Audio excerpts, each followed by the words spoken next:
Some of the policies that create economic growth eventually become the hardest policies to stop.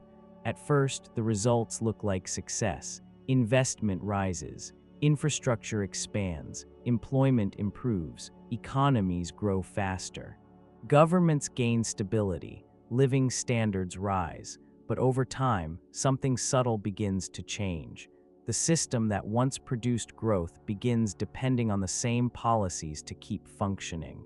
And stopping them becomes increasingly difficult. Across many different countries, the same pattern quietly appears. Growth creates a structure that economies struggle to move beyond. If these strategies create prosperity, why do so many countries eventually find themselves unable to leave them behind? Economic development rarely begins with caution. Most governments want to accelerate progress. Infrastructure expands to connect cities and markets. Public spending increases to stimulate demand.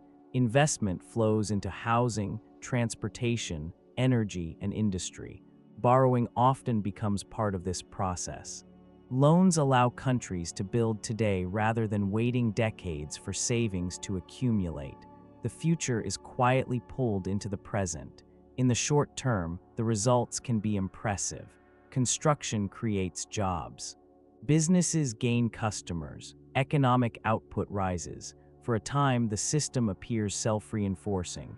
Growth generates income. Income supports spending. Spending sustains growth. The strategy feels not only effective, but necessary. As the economy expands, expectations begin to change. Businesses assume demand will continue rising. Banks become more willing to finance new projects. Investors grow confident that growth will persist. Governments gain political stability because living standards are improving. In many countries, this period becomes remembered as a moment of economic transformation. Cities modernize, consumption expands, opportunities multiply. Success makes the strategy feel obvious. Policies that stimulate growth begin to look proven, and when the system appears to be working, few people question the structure supporting it. But beneath the surface, something subtle begins to change. The economy becomes increasingly organized around maintaining the pace of expansion. Projects assume continued growth. Financial systems adapt to rising credit. Government budgets rely on strong economic activity. Each successful year reinforces the expectation that growth must continue. At this stage, the policies driving expansion do not look like risks. They look like stability, which makes them harder to reconsider. Over time, the structure supporting growth begins to shape the economy itself. Infrastructure spending encourages further construction. Credit expansion supports additional borrowing. Domestic demand becomes tied to continued investment and spending. What began as a strategy to accelerate development slowly becomes the mechanism keeping the system running. The economy is no longer simply growing. It is relying on the same forces that created the growth. And that reliance is rarely obvious at first, because the system still appears to be working.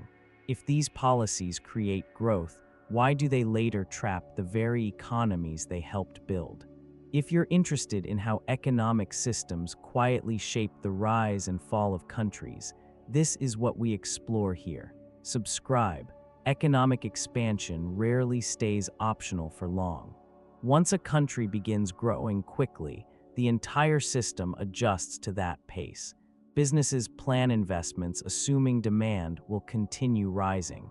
Banks extend credit expecting future growth to support repayment. Governments design budgets around strong economic activity.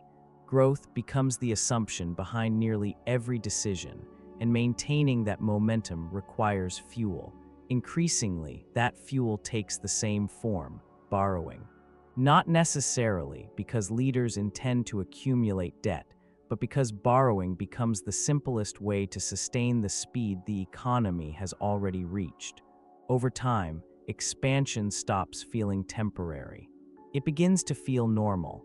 Once growth expectations form, they begin reinforcing themselves. Infrastructure spending stimulates demand. Rising demand encourages investment. Investment expands production. Employment improves.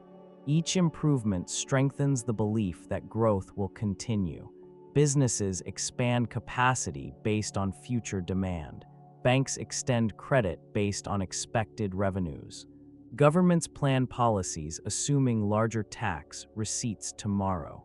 Planning begins to depend on the assumption that tomorrow will be larger than today, and the easiest way to protect that expectation is to keep the system expanding. Borrowing quietly becomes the mechanism that sustains the cycle. As growth continues, financial systems gradually reorganize around it. Banks expand lending. Capital markets channel funding toward new projects. Investors search for opportunities tied to expansion. Each actor is responding rationally to the same signal: growth. Nothing in this process appears dangerous on its own, but together, these adjustments reshape the structure of the economy. Credit becomes easier to obtain. Spending becomes easier to maintain. Investment becomes easier to justify. Gradually, the system organizes itself around maintaining forward momentum. Expansion becomes embedded in how the economy functions. The trap becomes visible when growth slows. If borrowing decreases suddenly, investment falls. If spending contracts, businesses lose customers. If credit tightens, projects stall. The economy reacts quickly to changes in momentum. Jobs disappear. Projects stop halfway through construction. Confidence weakens. Because so many decisions depend on continued expansion, slowing the system produces immediate disruption. What once felt like normal growth now feels like something that must be protected. Reducing expansion begins to carry visible costs, but continuing the system introduces a different problem. Maintaining growth through borrowing gradually increases financial obligations. Debt accumulates across governments, businesses, and households. Financial institutions organize themselves around sustained credit expansion.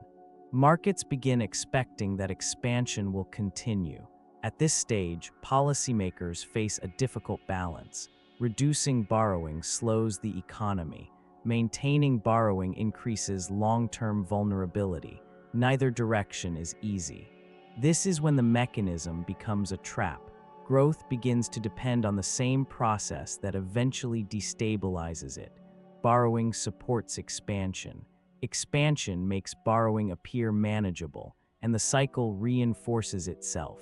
Not because anyone designed a trap, but because the incentives inside the system gradually align in the same direction. What began as a tool for accelerating development becomes the structure holding the economy together.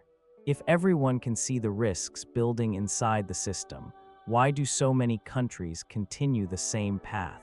Once expansion becomes embedded in the economy, changing direction becomes difficult. Policies that once accelerated development gradually begin supporting entire economic structures. Industries expand around government spending. Construction sectors grow around infrastructure programs. Banks extend long-term credit tied to continued investment. Employment becomes connected to projects financed through expansion. At this stage, growth is no longer simply an outcome. It becomes part of the system's operating conditions. When governments attempt to slow borrowing or reduce spending, the effects appear quickly. Investment slows, projects stall, employment weakens, businesses delay hiring. Financial confidence begins to soften. What once felt like normal expansion now feels necessary for stability. Adjusting the system carries visible costs, and those costs appear almost immediately. Another force reinforcing the trap is accumulated obligation. Debt issued during expansion does not disappear when growth slows. Governments must continue servicing bonds issued years earlier. Businesses must repay loans taken during periods of optimism. Financial institutions depend on steady flows of interest and credit activity. These obligations connect present decisions to past borrowing. The system must keep moving simply to service what already exists. Economic structures are only part of the lock-in. Public expectations evolve as well. During long periods of expansion, rising incomes become the standard people plan their lives around. Businesses expect expanding markets. Investors expect continued returns. Workers expect stable employment. Governments promise services based on steady revenue growth. When growth slows, those expectations do not adjust immediately. Instead, they create pressure to restore the conditions people have come to rely on. Financial systems also evolve during long periods of growth. Banks expand lending portfolios. Capital markets allocate funding to projects expecting future expansion. Asset prices reflect assumptions of continued economic momentum. These systems are designed to support growth. But systems built for expansion often struggle to function during contraction. Because of these overlapping pressures, governments often face the same difficult choice: adjust the system now and accept immediate economic pain, or maintain expansion and postpone structural change. In many cases, the outcome becomes predictable. Short-term stability wins, borrowing continues, spending remains elevated, structural adjustments are delayed, not because leaders misunderstand the risks, because the alternatives create visible disruption in the present. The system keeps moving forward, even when its vulnerabilities are widely understood. If the trap is visible, why does the system keep moving forward? By the time an economy reaches this stage, the trap is often clearly visible. Debt levels are discussed openly, growth expectations are debated, financial risks are analyzed. Policymakers understand the pressures building inside the system, yet the structure continues operating in much the same way. This is why the phrase "no way out" can be misunderstood. It does not mean economies are destined to collapse. Instead, it describes a structural tension. Growth often depends on continued expansion, while stability often depends on careful restraint. Both forces must exist at the same time. Managing that balance becomes one of the central challenges of modern economic policy. Modern economies operate through enormous coordination. Millions of businesses interact with millions of workers. Banks connect savers and borrowers. Governments manage taxation, spending, and infrastructure. Markets allocate capital across industries and across borders. This coordination allows economies to produce far more wealth than earlier societies. But coordination also creates interdependence. This pattern appears across many different economies. Not because governments repeat the same mistakes, but because modern economic systems operate in similar ways. Growth encourages borrowing. Borrowing supports expansion. Expansion strengthens expectations. Financial systems adapt to sustain momentum. Over time, the same mechanism begins reinforcing itself. The trap persists because the system itself rewards continuation. Understanding the trap changes how economic policy decisions appear. Policies are often judged as simple choices between good and bad outcomes. In reality, the choices are rarely that simple. Reducing expansion too quickly risks instability. Maintaining expansion indefinitely increases long-term pressure. Governments must operate between those two pressures while gradually reducing vulnerabilities created over time. Seen this way, the trap reveals something deeper about modern economic systems. There is rarely a clean exit. Instead, there is ongoing management. Policies adjust. Institutions evolve. Markets respond. Economies move forward while carrying the tensions created by their own development. The policies that create growth can also create the trap. Understanding that system is what we explore here. Subscribe if you want to keep seeing how these forces shape economies. The challenge is not escaping the trap entirely. It is learning how to operate within it without letting it break the system.